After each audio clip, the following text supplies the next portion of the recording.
নরোত্তম দাস ঠাকুর লোকনাথ গোস্বামীপাদের কাছে গিয়েই দীক্ষা পেয়েছিলেন, না তাকে আগে পরীক্ষা করা হয়েছিল তারপর দীক্ষা? শ্যামানন্দ প্রভু যিনি দুঃখী কৃষ্ণদাস ছিলেন, তিনি যাওয়ার পরেই গুরুদেব তাকে দীক্ষা দেন নাই, তাকে অনেক যাচাই বাছাই করে দীক্ষা দিয়েছেন। আজকাল দীক্ষাটা সস্তা হয়ে গেছে, সস্তা, যাকে তাকে দীক্ষা দেওয়া হয়ে যাচ্ছে। কিন্তু দীক্ষা দেওয়ার পর অনেক গুরুদেব আছেন জপমালাও দেন নাই, কণ্ঠে তুলসীর মালাও দেন নাই, অথচ বিষ্ণু মন্ত্রে দীক্ষা দিয়ে চলে গেছেন। আপনাকে বিষ্ণু মন্ত্রে দীক্ষিত হলে আপনার গলে যদি মালা না থাকে, আপনার যদি জপমালা না থাকে, আপনি যদি ব্রত আদি পালন না করেন, আপনার আয়ু কমে যাবে। আপনি শৈব মন্ত্রে দীক্ষা নিয়েছেন, শক্তি মন্ত্রে দীক্ষা নিয়েছেন, আপনাকে রুদ্রাক্ষের মালা থাকতে হবে, রুদ্রাক্ষের মালায় জপ করতে হবে। আর আপনি বিষ্ণু মন্ত্রে দীক্ষা নিয়েছেন, আপনাকে অবশ্যই তুলসীর মালায় জপ করতে হবে। সবকিছুর একটা প্রক্রিয়া আছে, এই প্রক্রিয়া থেকে সরে গেলে হবে না। কলিহত জীবের জন্য সবচেয়ে বড় যা প্রয়োজন তা হলো শ্রীমান মহাপ্রভুর মত আদর্শকে গ্রহণ করা, তার পদাঙ্ককে অনুসরণ করে চলা। আমি গুরু গ্রহণ করেছি, গুরুদেব আমাকে বলবেন, এই যে পুরুষোত্তম ব্রত গিয়েছে, কজন গুরুদেব আপনাকে কল দিয়ে বলেছেন মা পুরুষোত্তম ব্রত শুরু, ব্রতটা করছিস? বলেছে আপনার গুরু? যদি না বলে থাকে, তাকেও শাস্তি পেতে হবে। তিনি বীজ দিয়ে গিয়েছেন, সন্তান কুকর্ম করছে না সুকর্ম করছে তিনি হিসাব নিচ্ছেন না। এই শিষ্যের পাপ অপরাধ তাকেও গ্রহণ করতে হবে, বিছানায় থাকতে হবে, আর পরকালেও গিয়ে গুরুকেও শাস্তি পেতে হবে। লোভী গুরু কামি চেলা উভয়ই নরকে গেলা, দুজনই নরকে যাবে। আগেরকার গুরু গোসাই মুরগি পালন করলে সেই শিষ্যের বাড়িও যেতেন না, দীক্ষাও দিতেন না। এখন মুরগির ডিম বেচে যদি, মুরগি বেচে যদি দক্ষিণা দেয়, সব মাফ। এখন আর সমস্যা নাই, এগুলো কোনো সমস্যা নেই। শুনতে খারাপ লাগলে এটাই বাস্তব মা। এই জন্য সচেতনতা প্রয়োজন, সচেতনতা না হলে সম্ভব নয়। এবং এই ধর্ম প্রতিপালন আচরণটা যেন আমাদের লোক দেখানো না হয়, এটি যেন আমাদের অনুভব থেকে শ্রদ্ধা ভক্তির মাধুর্যের সংমিশ্রণে হয়। যত বেশি প্রকাশ করব ভজন নষ্ট হবে, যত বেশি গুপ্ত তত বেশি পুক্ত, যত ভজন লুকিয়ে রাখবে তত পুক্ত থাকবে। এই যেন ভোগ দিয়ে নিবেদন করে ঢেকে দিতে হয়, এই যে আমরা ঢেকে দিয়েছি, ঠিক তেমনি ভাবে ভোগ নিয়ে যাবে, ঢেকে নিয়ে যাবে। এবার এই যে ক্ষীর নিয়ে যাচ্ছেন, মাধবেন্দ্র পুরীপাদ তিনি এটি দেখলেন, দেখে তার মনে হলো আহা কি চমৎকার ক্ষীর, যদি একটু ছেঁকে দেখতে পারতাম, খেয়ে দেখতে পারতাম, তাহলে এটার স্বাদ উপলব্ধি করে এইভাবে আমি আমার গোবর্ধনধারী গোপালকে আমি ক্ষীর তৈরি করে দিতে পারতাম। নিজের জন্য নয় মা, চিন্তা করছেন আমি যদি এটি একটু চেক করতে পারতাম কেমন, তাহলে আমি ভগবানকে এইভাবে দিতে পারতাম। পরক্ষণে আবার তার অনুভব হলো ছি ছি ছি ছি ছি ছি, আমি এটি কি করলাম, আমার মতো পাপী কেউ নেই, অপরাধী আমার মতো কেউ নেই, আমি লোভ করে ফেললাম, আমি ক্ষীর প্রসাদের প্রতি লোভ করে ফেললাম। তখন মনের দুঃখে তিনি এই গোপীনাথের মন্দির ছেড়ে ওই পাশে একটা খোলা মাঠে গিয়ে তিনি ঘাসের মাঝে তিনি শুয়ে আছেন উপুর হয়ে, আর গগন পানে তাকিয়ে ক্রন্দন করছেন, বলছেন আমার মতো অপরাধী কেউ নাই, পাপী আমার মতো নাই, কারণ আমি ভগবানের নৈবেদ্যে লোভ করেছি, আমার মতো পাপী আর কেউ নেই, অপরাধী কেউ নেই, এই মন্দিরে থাকা আমার যোগ্যতা নেই। খুব ক্রন্দন করছেন। এদিকে গোপীনাথের ভোগ হলো, সবাইকে ক্ষীর প্রসাদ দেয়া হলো, পূজারী ঠাকুর নির্ধারিত সময়ে ভগবানকে নিদ্রাতেও দিয়ে গেলেন। মধ্যরাত ভগবান গোপীনাথ পূজারীকে স্বপ্নে দর্শন দিলেন। রেমুনার গোপীনাথ মন্দিরের পূজারী। পূজারী অঠ পূজারী এই রূপ দর্শন করে আনন্দে আত্মহারা হলো, ক্রন্দন করছে, গোপীনাথ কতকাল ধরে তোমার পুজো করি, তোমার সেবা করি, এতকাল পর বুঝি আমার প্রতি তোমার দয়া হলো, আমার প্রতি তোমার কৃপা হলো, তুমি আমায় দর্শন দিলে। পূজারী তুমি মনের সুখে ঘুমুচ্ছ, আমি যে ঘুমাইনি। কেন গোপীনাথ, কেন তুমি শয়ন করুনি? তোমায় তো আমি শয়ন দিয়ে এলাম। পূজারী পেটে যদি কারো ক্ষুধা থাকে চোখে কি ঘুম আসে? কেন তোমাকে এত ক্ষীর প্রসাদ দেয়া হলো, তুমি গ্রহণ করনি? গোপীনাথ বলছেন, আমার এক ভক্ত যে না খেয়ে আছে, আমার ভক্ত না খেয়ে থাকলে আমি কেমন করে গ্রহণ করতে পারি? সে সাধারণ কোনো ভক্ত নয়, সে আমার প্রাণ। গোবিন্দ কহেন মম বৈষ্ণব পরাণ, বৈষ্ণব হৃদয়ী সদাময়ী করি বিশ্রাম। সে আমার প্রাণ, বৃন্দাবন থেকে এসেছে সে। আমার শ্রীমন্দিরে আসার পর এই ক্ষীর দেখে তার মাঝে একটু লোভ জেগেছিল, নিজের জন্য নয়, এই ক্ষীর কেমন সে একটু পরখ করতে চেয়েছিল।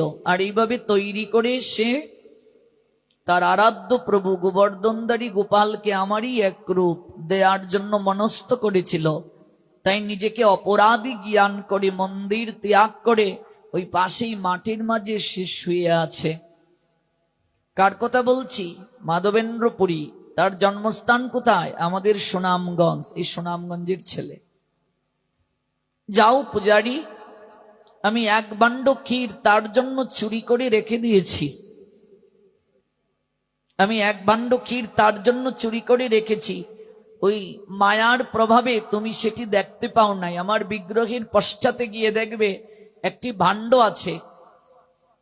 এই ভাণ্ড আমি রেখেছি ওই মাধবেন্দ্রপুরীর জন্য। তুমি এই ক্ষীর প্রসাদ নিয়ে যাও তার কাছে, নিয়ে গিয়ে তাকে ওই প্রসাদটা দাও, তাহলেই আমার মন শান্ত হবে। আমার ভক্ত ক্রন্দন করছে, আমার ভক্তের চোখের জল আমি সহ্য করতে পারি না। পূজারী ঠাকুর তিনি ঘুম থেকে উঠলেন, স্নান সেরে সঙ্গে সঙ্গে মন্দিরের দরজা গিয়ে খুললেন। খুলে গোপীনাথকে প্রণাম দিয়ে বিগ্রহের পশ্চাতে গিয়ে দেখলেন এক ভাণ্ড ক্ষীর সেখানে রাখা আছে। ক্ষীরের ভাণ্ডটাকে মস্তকে নিয়ে কাঁদতে কাঁদতে গোপীনাথ বিগ্রহের সম্মুখে দাঁড়িয়ে বললেন, গোপীনাথ এত কাল যাবত আমি তোমার সেবা করি গোপীনাথ, এত কাল ধরে আমি তোমার সেবা দিই গোপীনাথ, কিন্তু আমার তো এই কৃপা হলো না। কত বড় বৈষ্ণব তিনি এসেছিলেন, আমরা তাকে জানতে পারলাম না, চিনতে পারলাম না। তিনি ক্ষীর প্রসাদ না পেয়ে চলে গিয়েছেন, যার জন্য তুমি এক ভাণ্ড ক্ষীর চুরি করে রাখলে। ও গোপীনাথ, যে ভক্তের জন্য তুমি না খেয়ে থাকতে পারো, যে ভক্তের জন্য তুমি চুরি করতেও কুণ্ঠিত হও না, যে ভক্তের জন্য তুমি চোর এই অপবাদ তোমার চরিত্রে লাগাতে পারো, যে ভক্তের জন্য তুমি না ঘুমিয়ে থাকতে পারো, আমি আজ যাব তার কাছে গোপীনাথ। এই ক্ষীরের ভাণ্ডটি তাকে দিয়ে চরণে পড়ে আমি একটু চরণ ধুলিকণা আমার গায়ে মাখার জন্য যাব, একটু চরণ ধুলিতে অভিষিক্ত হওয়ার জন্য যাব, একটা প্রণাম নিবেদন করার জন্য যাব, একটু প্রেমালিঙ্গন করার জন্য যাব। সে কত বড় ভক্ত, কত বড় বৈষ্ণব, যার জন্য আমার গোপীনাথ না খেয়ে আছেন, যার জন্য আমার গোপীনাথ না ঘুমিয়ে আছেন, যার জন্য আমার গোপীনাথ চুরি করতে পারেন, যার জন্য আমার গোপীনাথ ক্ষীরের ভাণ্ড সরাতে পারেন না। জানি সে কত বড় ভক্ত। ক্ষীরের ভাণ্ডটিকে মাথায় নিয়ে গোপীনাথ মন্দিরের পূজারী মন্দির থেকে বের হয়ে ডাকছেন, মাধবেন্দ্র পুরী নামে কেউ আছো? মাধবেন্দ্র পুরী কেউ আছো? যদি আমার কণ্ঠস্বর তোমার কর্ণে যায়, একবার সাড়া দাও। তুমি সৌভাগ্যবান, তোমার জন্য ভগবান গোপীনাথ ক্ষীর চুরি করেছেন, তোমার জন্য ভগবান গোপীনাথ ক্ষীরের ভাণ্ড চুরি করেছেন। কোথায় কোথায় মাধবেন্দ্র পুরী? এই নাও গোপীনাথ তোমার জন্য ক্ষীর করলা চুরি। মাধবেন্দ্র পুরী উপর হয়ে শুয়ে ক্রন্দন করছেন, তার চোখ বেয়ে অঝোর ধারায় অশ্রু ঝরছে। কে গো কে? এই জায়গায় আমার নাম তো জানার কথা নয় গো, এটা তো অপরিচিত জায়গা, এখানে আমার নাম ধরে ডাকছে কে গো? আমার নাম তো এখানে জানার কথা নয়। কে ভাই তুমি কে? আমার নাম ধরে ডাকছো? আমি গোপীনাথ মন্দিরের পূজারী। ভাই এই নাও, তোমার জন্য আমাদের গোপীনাথ না খেয়ে আছেন, তোমার জন্য আমাদের গোপীনাথ না শয়ন করে আছেন। তোমার ক্ষীর খাওয়ার লোভ হয়েছিল, যার জন্য গোপীনাথ ক্ষীর গ্রহণ করেননি, এক ভাণ্ড ক্ষীর চুরি করে রেখেছেন তোমার জন্য। এই নাও, আমার জন্য গোপীনাথ ক্ষীর চুরি করেছেন। কি বলছো গো? আমার জন্য, তোমার জন্য। এতটা বছর ধরে আমি গোপীনাথের সেবা পুজো দিয়ে আসছি, কখনো একটিবারও আমি তার দর্শন পাইনি ভাই।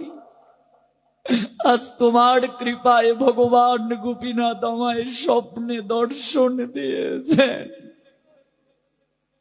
আজকে তোমার কৃপায় আমার গোপীনাথ দর্শন হলো, আমার ভগবান দর্শন হলো।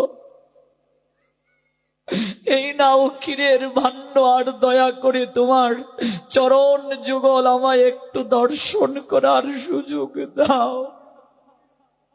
আমায় একটা প্রণাম দেওয়ার সুযোগ দাও, একটু চরণ ধুলি অঙ্গে মাখার সুযোগ দাও। যে ভক্তের জন্য ভগবান চুরি করতে পারেন, সেই ভক্তের চরণ ধুলি কণা অঙ্গে মাখলে আমার প্রেম লাভ হবে, ভক্তি লাভ হবে। সেই ভক্তের চরণ ধুলি প্রাপ্ত হলে আমার জীবন ধন্য হবে। দাও ভাই, আমায় একটু প্রেমালিঙ্গন দাও, একটু আলিঙ্গন করে আমার এই তপ্ত হৃদয়টাকে সুশীতল করে দাও, আমার এই তপ্ত হৃদয়টাকে সুশীতল করে দাও। পূজারী ঠাকুর প্রণাম দিলেন, আলিঙ্গন করলেন। মাধবেন্দ্র পুরী ভাবছেন, আমার জন্য গোপীনাথ ক্ষীর চুরি করেছেন। যদি এই ঘটনা জানাজানি হয়ে যায়, আগামীকাল সবাই আসবে আমাকে প্রণাম দেওয়ার জন্য, আমার চরণদুলি নেওয়ার জন্য। আমার প্রতিষ্ঠা হয়ে যাবে, প্রতিষ্ঠা তো শুকরের বিষ্ঠা। আমার ভজন নষ্ট হয়ে যাবে, আমার ভক্তি নষ্ট হয়ে যাবে, আমার সাধনা নষ্ট হয়ে যাবে। তাই রাতের আধারে ক্ষীরের ভাণ্ডটাকে প্রণাম দিয়ে ক্ষীর গ্রহণ করে ওই ভাণ্ডটিকে ভেঙ্গে টুকরো টুকরো করে ওই উত্তরীয়ের মাঝে বেঁধে ওই রেমুনা ত্যাগ করলেন, নীলাচলের উদ্দেশ্যে যাত্রা করলেন। সকালবেলা কেউ যেন আমায় না দেখে, না জানতে পারে। কতটা প্রচার বিমুখ সাধু, আমি তো জগতে প্রচার করতাম। ভগবান আমায় কৃপা করেছেন, আমার জন্য ভগবান ক্ষীর চুরি করেছেন, মানুষ জানলে আমায় সম্মান করবে, আমার প্রতিষ্ঠা হোক আমি চাই। কিন্তু তিনি তা চান নাই। রাতের আধারে চলে গেলেন মন্দির ছেড়ে, কেউ যেন না জানে, কেউ যেন না দেখে। নীলাচলে চলে গেলেন। সেখানে গিয়ে পান্ডাদেরকে জানালেন, ভগবান স্বপ্নে দর্শন দিয়ে বলছেন মলয়স চন্দন নেয়ার জন্য। পান্ডাগণ খুশি হয়ে মলয়স চন্দন সংগ্রহ করে দিলেন। বৃদ্ধ বয়স, জমিদারের সন্তান, জীবনে কোনোদিন বোঝা বহন করে অভ্যস্ত না, অথচ চন্দন কাষ্ঠের বোঝা মাথায় করে কিছুটা পথ অগ্রসর হন, আর একটু থামেন, কখনো বিশ্রাম নেন, খুব কষ্ট হচ্ছে তার। ভগবান দেখলেন আমার ভক্তের এত কষ্ট, ওই নীলাচল থেকে আবার বৃন্দাবনে আসবে, তাই প্রভু আর সহ্য করতে পারলেন না। ওই চন্দন কাষ্ঠের বোঝাটা একটা গাছতলায় রেখে শিওর দিয়ে একটু বিশ্রাম নিচ্ছেন। মাধবেন্দ্রপুরী স্বপ্নে গোবর্ধনধারী গোপাল তাকে দর্শন দিয়ে বললেন, মাধব, মাধবেন্দ্র, এই চন্দন কাষ্ঠ আর তোমার বৃন্দাবনে নিয়ে আসার প্রয়োজন নাই। ওই রেমুনায় ওই গোপীনাথের গায়ে চন্দন কাষ্ঠ ঘষে লাগিয়ে দাও, তাতেই আমি পাবো, কারণ আমারই এক রূপ গোপীনাথ, আমি আর গোপীনাথ অভিন্ন, আলাদা নয়। তোমার কষ্ট হচ্ছে, তোমার এই কষ্ট আমি সহ্য করতে পারছি না, যাও রেমুনায় নিয়ে যাও। রেমুনায় চন্দন কাষ্ঠের বোঝা আনা হলো। পূজারীরা এবার তাকে সুস্বাগত করলেন, শ্রদ্ধার সঙ্গে গ্রহণ করলেন, কারণ তার জন্য গোপীনাথ ক্ষীর চুরি করেছেন। মহৎকে যদি মর্যাদা না দেয়া হয়, মর্যাদা লঙ্ঘন করলে নরকে গমন করতে হয়। আপনার কোন আপনজন যদি বৈষ্ণব হয়ে যান, ত্যাগী হয়ে যান, আপনার আপনার জন হলেও তাকে আপনার শ্রদ্ধা করতে হবে, সম্মান করতে হবে, কারণ তিনি আরেক জগতের। এখন শিব ঠাকুরকে দক্ষ সম্মান করেন নাই, সতী তাকে ভালোবেসে বিয়ে করেছিল, এই জন্য শিব ঠাকুরকে যথাযথ মর্যাদা দেন নাই, এই বিয়েতে রাজি ছিলেন না দক্ষ। আর এত আমার মেয়ের জামাতা, এরকম একটা ভাব ছিল, যদিও স্বীকার করেন নাই মেয়ের জামাতা রূপে, শ্মশানচারী সে, এরকম কত কিছু বলে তাকে তিনি উপহাস করেছিলেন, যার কারণে মস্তক কষে পড়েছিল দক্ষের, সেখানে ছাগলের মস্তক প্রতিস্থাপিত হয়েছিল। এই জন্য মনে রাখবে, বৈষ্ণবকে যথাযোগ্য মর্যাদা দিতে হয়। মর্যাদা প্রদান হয় বৈষ্ণবের ভূষণ, সাধুর ভূষণ, মর্যাদা প্রদান করা। মর্যাদা লঙ্ঘিলে হয় নরকে গমন। পূজারীদের কাছে গিয়ে বললেন স্বপ্নের কথা, ওরা সন্তুষ্ট হলেন। চন্দন ঘষা হলো, সেই চন্দন দ্বারা গোপীনাথের সারা গায়ে লাগানো হলো। সেখান থেকে চন্দন যাত্রা মহোৎসবের সৃজন হলো। বৈশাখ মাসে 21 দিন যাবৎ সকল ভক্তরা এই চন্দন যাত্রা মহোৎসব করেন। প্রায় মাসের কাছাকাছি চন্দন যাত্রা মহোৎসব করা হয়, চন্দন লেপন করা হয় সারা গায়ে। ভগবানের গায়ের আবার জ্বালা থাকে। ভগবান দেখালেন, এই সুশীতল চন্দন যদি ভক্ত আমার গায়ে দিয়ে আমাকে অভিষেক করায়, স্নান করায়, আমি সেই ভক্তের ভবের জ্বালা দূর করে দেই, আমি সেই মনুষ্য জীবের যন্ত্রণার অবসান ঘটিয়ে দেই। দেখুন, এই হলো শরণাগতি, এই হলো প্রীতি, এই হলো ভক্তি। এই প্রীতি, এই ভক্তি আমাদের থাকা চাই। এই প্রীতি, এই ভক্তি না থাকলে হবে না। শরণাগতকে প্রভু রক্ষা করেন। শরণাগত যে হয়েছে, আশ্রয় যে নিয়েছে, প্রভু তাকে ত্যাগ করতে পারেন না। আশ্রয় করিয়া ভজে কৃষ্ণ তারে নাহি তেজে, বাকি সব মরে অকারণ। কেউ যদি আশ্রয় গ্রহণ করে, প্রভু তাকে ত্যাগ করতে পারেন নাই। হৃদয়ে যখন ভক্তি জেগে যায়, শ্রদ্ধা জেগে যায়, তখন সকল কিছু গৌণ হয়ে যায়। ভক্তি যার হৃদয়ে এসেছে, উঁচু নিচু ভেদাভেদ থাকে না তার। যে কোনো সেবা কার্য তার কাছে ছোট মনে হয় না। সেবা করছি আমি, এই ভাবটা থাকে। সেবা কার্যে যদি ছোট বড় মনে হয় যে আমাকে এই সেবাটা দেয়া হলো, যেমন আপনাকে গুরুদেব বললেন যে তুমি ঝাড়ু দাও, এখন যদি আপনি ভাবেন আমাকে ঝাড়ু দেওয়ার কথা বললেন, সেবায় কখনো এই ভাবনা আনয়ন উচিত নয়। সেবা সবগুলোই সমান, সেবা কখনো ছোট বড় হয় না। যিনি জমিদারের সন্তান, জীবনে কখনো পরিশ্রম করে অভ্যস্ত না, আজকে তিনি মনের মন চন্দন কাষ্ঠ নিজে বহন করে নিয়ে যাচ্ছেন প্রভুর সন্তুষ্টির জন্য, প্রভুর সেবার জন্য। আমরা তো সেবা থেকে বঞ্চিত থাকতে চাই, সেবা থেকে বঞ্চিত কখনো হওয়া উচিত নয়। সেবা থেকে বঞ্চিত যদি কেউ হয়, তার এই প্রাণ আর সে ধরে রাখতে চায় না। সাধক সেবা থেকে বঞ্চিত হলে আর প্রাণ ধরে রাখতে চায় না। দেখুন, রাজা পুরুষোত্তম দেব, এই উড়িষ্যার রাজা, তিনি রাজা হয়ে রথের অগ্রে তিনি ঝাড়ু দিতেন, রাজা হয়ে ঝাড়ু দিতেন। রাজা অথচ ঝাড়ু হাতে নিয়ে রাস্তা ঝাড়ু দিতেন। ওই জগন্নাথের রথ যাবে, রাস্তাটা ঝাড়ু দিতেন। মহারাজ প্রতাপ রুদ্রের বাবা হলো এই পুরুষোত্তম দেব।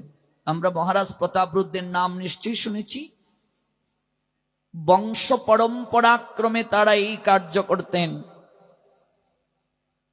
সেই পুরুষোত্তম দেব তিনি কাঞ্চীনগরের রাজকুমারী পদ্মাবতীর সঙ্গে প্রণয়ে আবদ্ধ হন, একে অপরকে ভালোবাসেন। ওই কাঞ্চীনগরের রাজকুমারী পদ্মাবতী মন দেন পুরুষোত্তমকে। রাজা পুরুষোত্তম পদ্মাবতীকে বলেছিলেন যে আমি তোমার রাজ্যে তোমার পিতার কাছে বিবাহের সম্বন্ধ পাঠাবো। সম্বন্ধ পাঠালেন।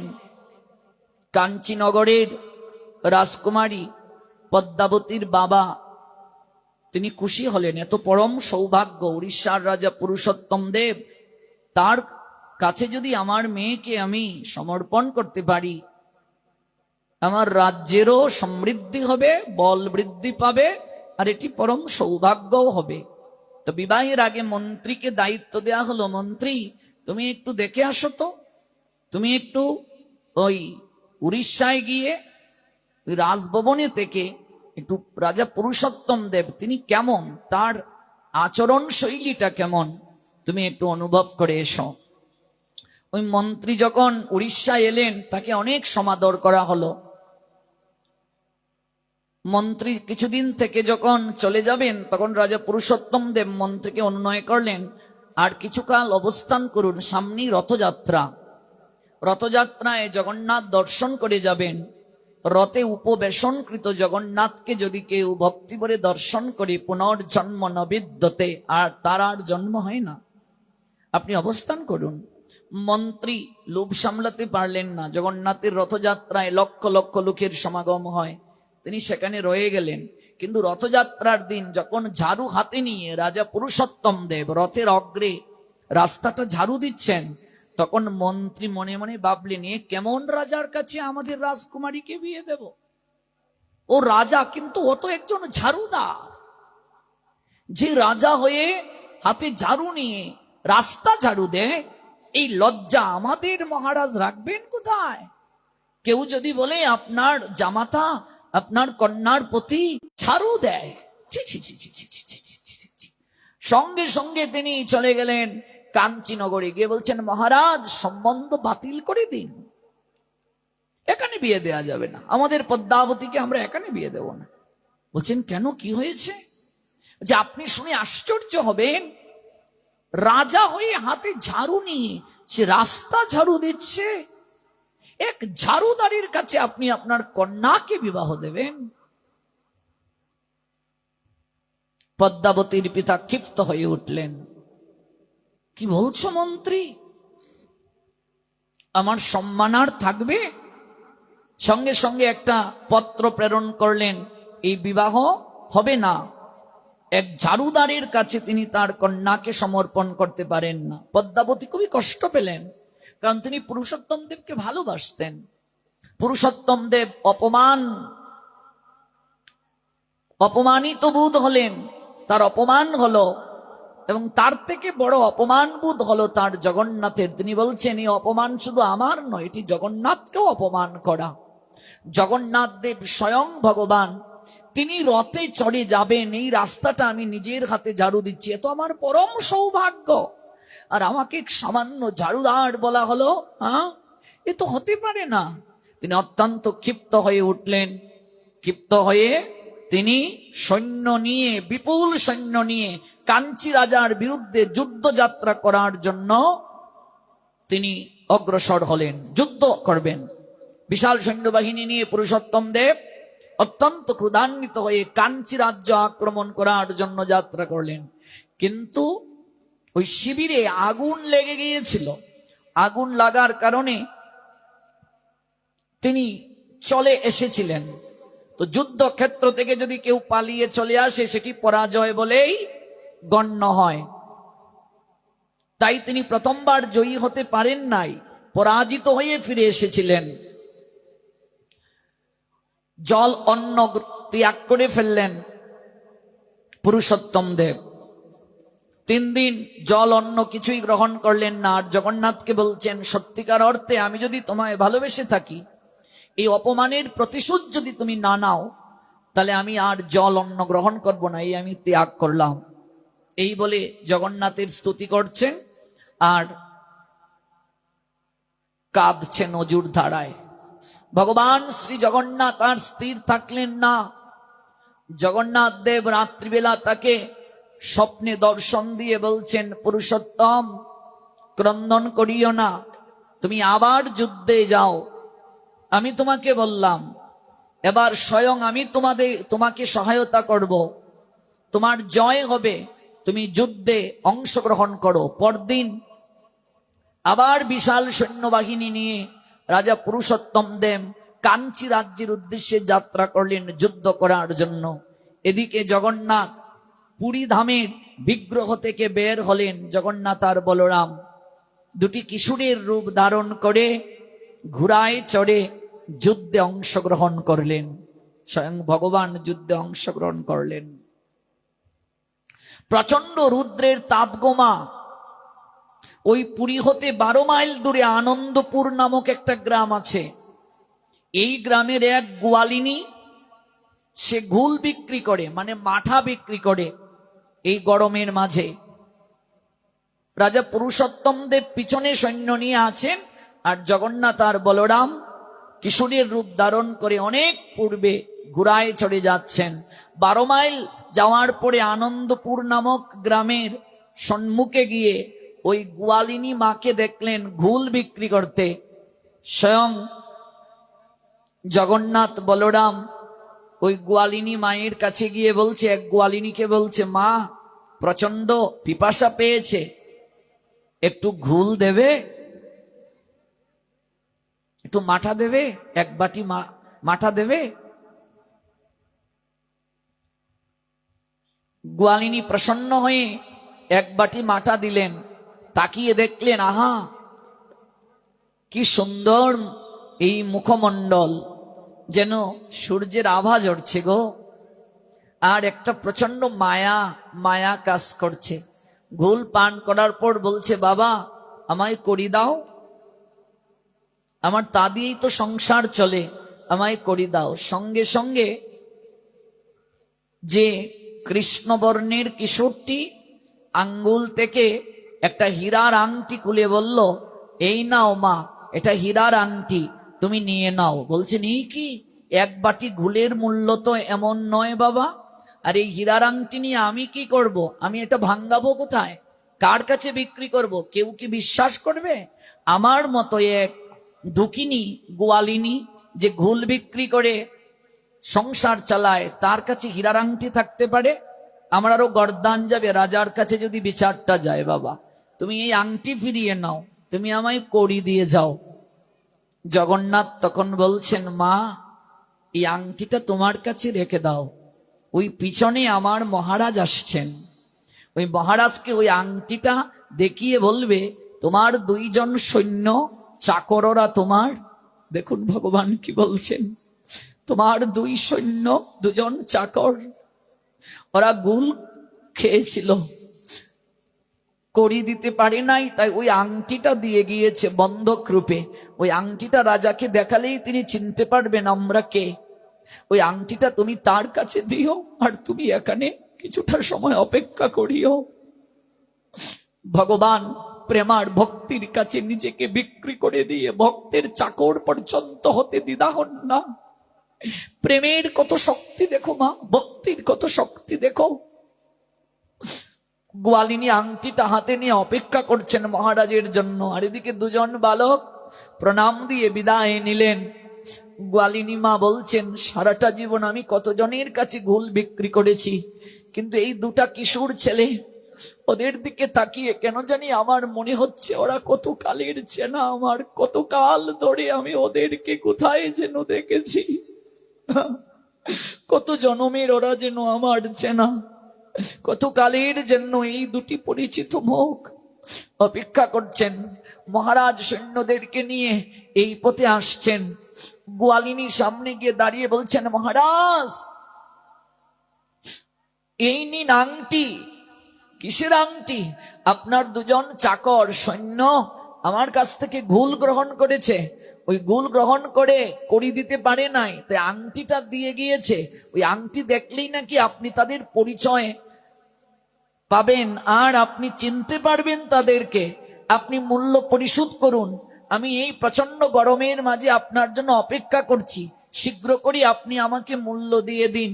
আমার শরীরটা খারাপ লাগছে, এই গরম আমি সহ্য করতে পারছি না, এই নিন আংটি। মহারাজের কাছে যখন আংটিটা দেয়া হলো, মহারাজ অবাক হয়ে গেলেন। সত্যি করে বলো গোয়ালিনী, এই আংটি তুমি কার কাছ থেকে পেয়েছ? সত্যি করে বলো। মহারাজ, দুজন সৈন্য, দুটি কিশোর, একটা কৃষ্ণ বর্ণের কিশোর, আরেকটার গায়ের রং ফর্সা, এই আংটিটা আপনাকে দিলে আপনি নাকি চিনতে পারবেন। মহারাজ গুড়া থেকে নেমে বলছেন, গোয়ালিনী আমি তো এক সপ্তাহ আগে এই আংটিটা, আমি আমার হীরার আংটিটা জগন্নাথকে উপহার দিয়ে এসেছিলাম।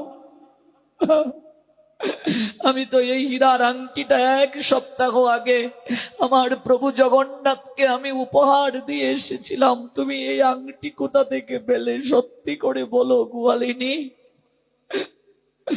ওরা দুজন কিশোর, একজনের গায়ের বরণ কৃষ্ণ মহারাজ, কৃষ্ণ বরণ কালো, আর একজনের গায়ের বরণ ফর্সা। মহারাজ গোয়ালিনী মায়ের সামনে দাঁড়িয়ে কাঁদতে কাঁদতে লুটিয়ে পড়ে বললেন, গোয়ালিনী জনম ধন্য তোমার, ধন্য তোমার ঘুল বিক্রি করা। তুমি যাদেরকে ঘুল খাইয়েছ তারা আর কেউ নয়, তারা স্বয়ং জগন্নাথ আর বলরাম। সাধনা করে যাকে পাওয়া যায় না, ধ্যান করে যাকে পাওয়া যায় না, 56 ব্যঞ্জন রন্ধন করে তাকে নিবেদন করলেও প্রেম ভক্তি ব্যতীত তিনি গ্রহণ করেন না। তোমার কত সৌভাগ্য, তুমি কত সৌভাগ্যবতী রমণী। স্বয়ং জগন্নাথ বলরাম এসে তোমার কাছে ঘুল চাইলেন, আর তুমি তার কাছে মূল্য চাইলে। গোয়ালিনী তুমি তার কাছে মূল্য চাইলে। গোয়ালিনী মা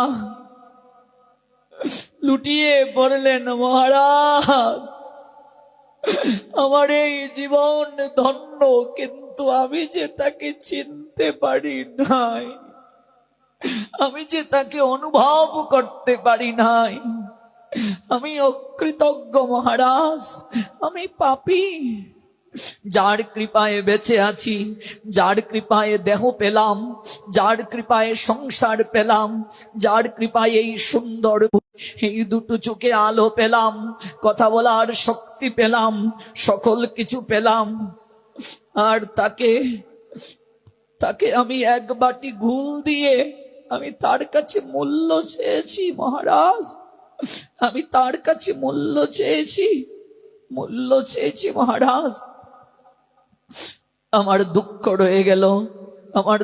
রয়ে গেল, তবে আজ আমিও প্রতিজ্ঞা করলাম, আজ থেকে আমি আমার জগন্নাথকে ঘুল না দিয়ে আমি জীবনে কোনোদিন ঘুল গ্রহণ করব না, বিক্রিও করব না।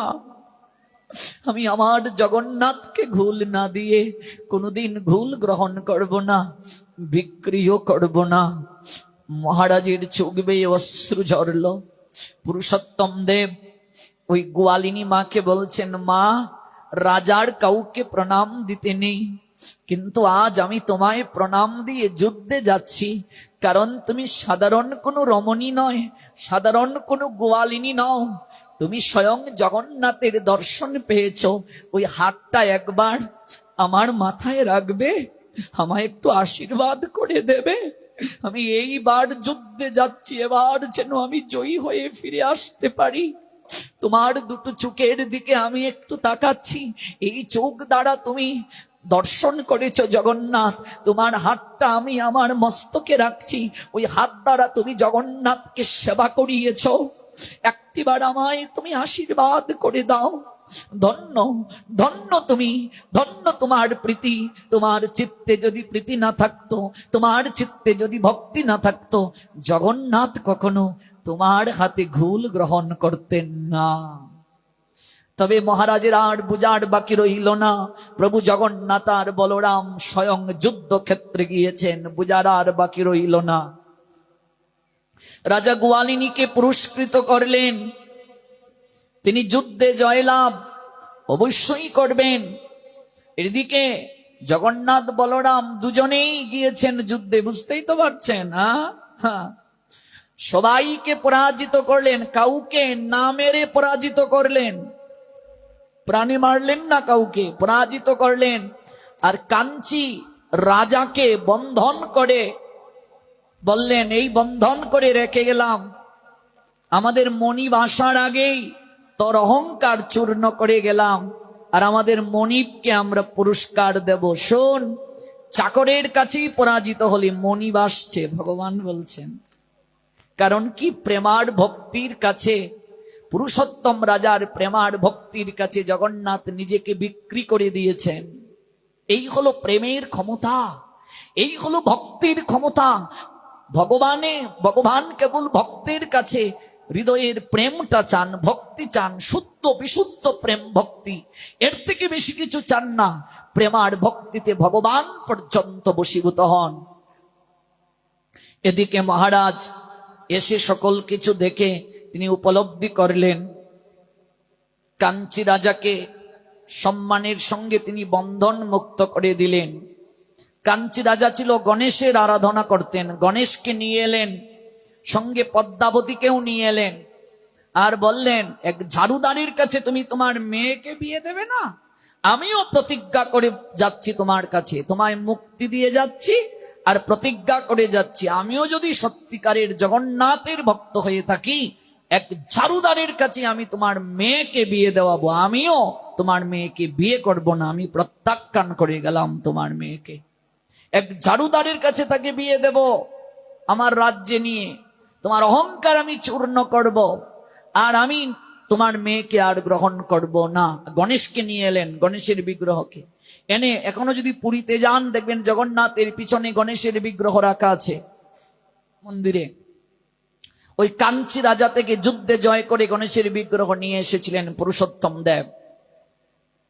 পদ্মাবতী খুবই কষ্ট পেলেন, মনে মনে আমি তো আপনাকে স্বামী রূপে গ্রহণ করেছি, আমার তো আর কোনো অপরাধ নেই, আপনি আমাকে ঝাড়ুদারের কাছে বিয়ে দেবেন, আপনার পাটরানী হওয়ার ইচ্ছে আমার নাই, কিন্তু আপনার মতো ভক্তের পত্নী হওয়াটা পরম সৌভাগ্য।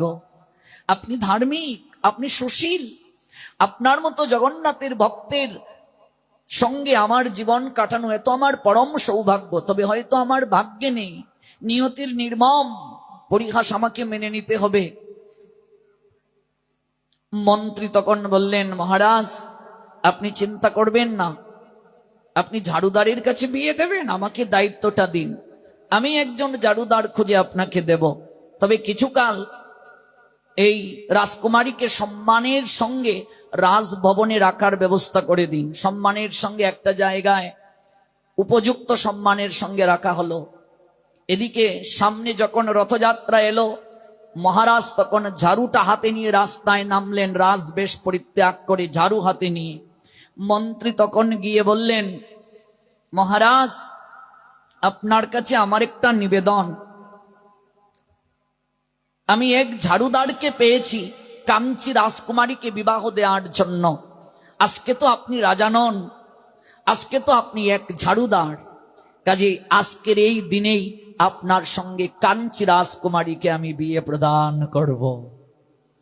আজকের এই দিনে আপনি তো আজ ঝাড়ুদার, ঝাড়ু হাতে নিয়ে বের হয়েছেন, আপনার তো প্রতিজ্ঞা ছিল এক ঝাড়ুদারের কাছে আপনি মেয়ে বিয়ে দেবেন। তাহলে আজকে আপনার কাছে আমি এই মেয়েকে বিয়ে দেওয়ার ব্যবস্থা করে দেব। ওই রথযাত্রার দিন বিয়ে হলো পুরুষোত্তম দেবের সঙ্গে এই কাঞ্চি রাজকুমারীর বিয়ে হলো। দেখুন প্রীতির শক্তি কতটুকু, ভক্তির শক্তি কতটুকু দেখুন, প্রেমের শক্তি কতটুকু দেখুন। বিনা প্রেম সে নাহি মিলে নন্দলালা, নন্দের নন্দনকে যদি পেতে চাও তার সঙ্গে একটু প্রেম করতে হবে গো। প্রেম ব্যতীত কখনো প্রেমময়ীকে পাওয়া যায় না। আপনি ভগবানকে ভালোবাসেন প্রমাণ হবে সেবার দ্বারা, আপনি ভগবানকে ভালোবাসেন প্রমাণ হবে আপনার আকুলতার দ্বারা, প্রমাণ হবে আপনার হৃদয়ের বেকুলতার দ্বারা। আকুলতা বেকুলতা হৃদয়ে না আসলে প্রভুকে কখনো পাওয়া যায় না, প্রাপ্তি সম্ভব নয়। জীবনে আকুলতাটা খুবই প্রয়োজন। আকুলতা। সিদ্ধ মধুসূদন দাস বাবাজি মহারাজ সূর্যকুণ্ডে তিনি ভজন করতেন।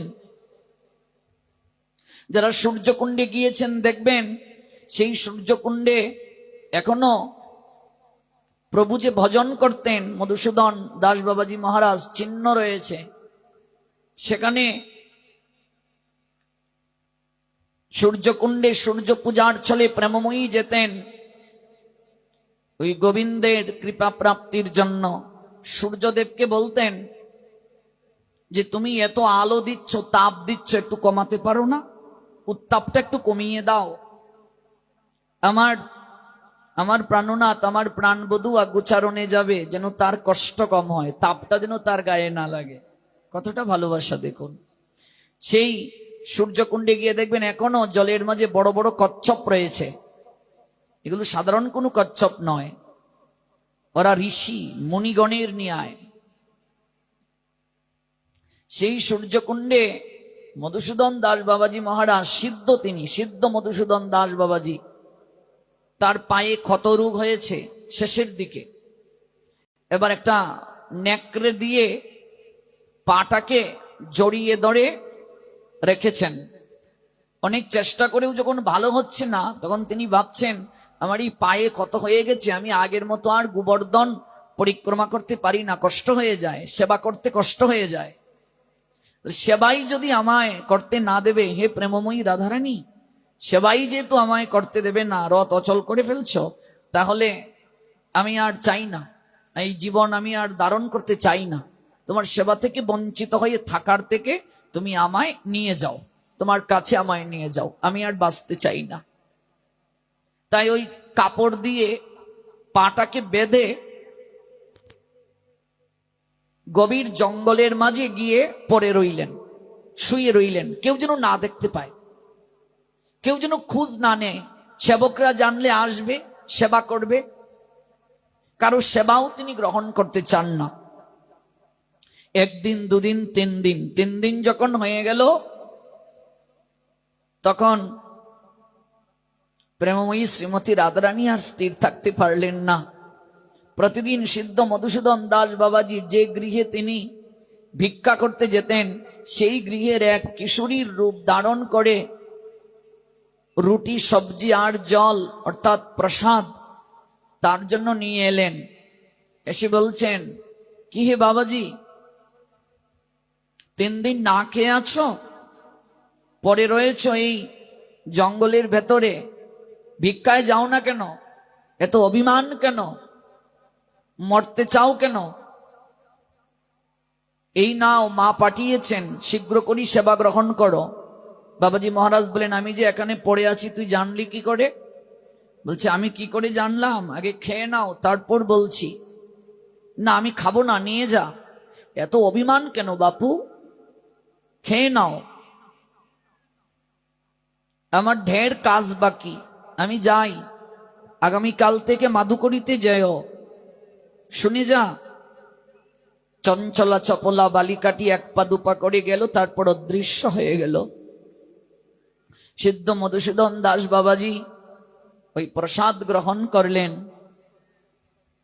সঙ্গে সঙ্গে তার ক্ষুধা তৃষ্ণা দূর হয়ে গেল, পায়ের মাঝে যে ব্যথা ছিল, ক্ষত রোগ ছিল, তাও সেরে গেল। এই কি এত অলৌকিক বিষয়? সন্দেহ হলো কে এলো? তাহলে কি প্রেমময়ী শ্রীমতী রাধারানী এলেন আমাকে কৃপা করার জন্য? আমি এসেছিলাম সকল কিছু ত্যাগ করে তার সেবার জন্য, আর তিনি আমাকে সেবা দেওয়ার জন্য এলেন। পরদিন ছুটলেন ওই বাড়িতে, যে বাড়িতে তিনি প্রতিদিন ভিক্ষায় যান, গিয়ে দরজার সামনে দাঁড়িয়ে ডাকলেন গৃহকর্ত্রীকে, মা মা। গৃহকর্ত্রী বের হয়ে এলেন, বাবাজি 3 দিন যে এলে না ভিক্ষায়, কোথায় ছিলে? মধুসূদন দাস বাবাজি মহারাজের চোখ বেয়ে ঝরঝর করে জল পড়ল। মা, তুমি কি লালিকে পাঠিয়েছিলে প্রসাদ দিয়ে আমার জন্য? গৃহকর্ত্রী অবাক বিস্ময়ে বললেন, না তো, লালিকে তো আমি পাঠাইনি, লালি তো বাড়িতে নেই, লালি তো শ্বশুর বাড়িতে অবস্থান করছে। তাহলে কে গেল মা? লালির রূপ ধারণ করে কে গেল আমার জন্য প্রসাদ নিয়ে? বলো কি? পাগল হয়ে কাঁদছেন, হে প্রেমময়ী, হে ব্রজেশ্বরী শ্রীমতী রাধারানী, তুমি আমাকে কৃপা করার জন্য গেলে, তুমি আমায় পুনরায় সেবা করার সৌভাগ্যবান করলে, তুমি আমাকে পুনরায় সেবা আনন্দ প্রদান করলে। কেউ যেন না জানতে পারে এই ঘটনা, গোপন করার চেষ্টা করলেন। কিন্তু প্রভু যাকে প্রতিষ্ঠিত করতে চান, ভগবান যাকে প্রতিষ্ঠিত করতে চান, রাধারানী জগতে যাকে প্রতিষ্ঠিত করতে চান, তিনি যতই নিজেকে লুকিয়ে রাখুন না কেন, তিনি কি কখনো নিজেকে আড়াল করে রাখতে পারেন গো? পারেন না। এই হলো মূল কথা। ভক্ত প্রতিষ্ঠা চায় না, কিন্তু ভগবান ভক্তকে প্রতিষ্ঠিত করেন।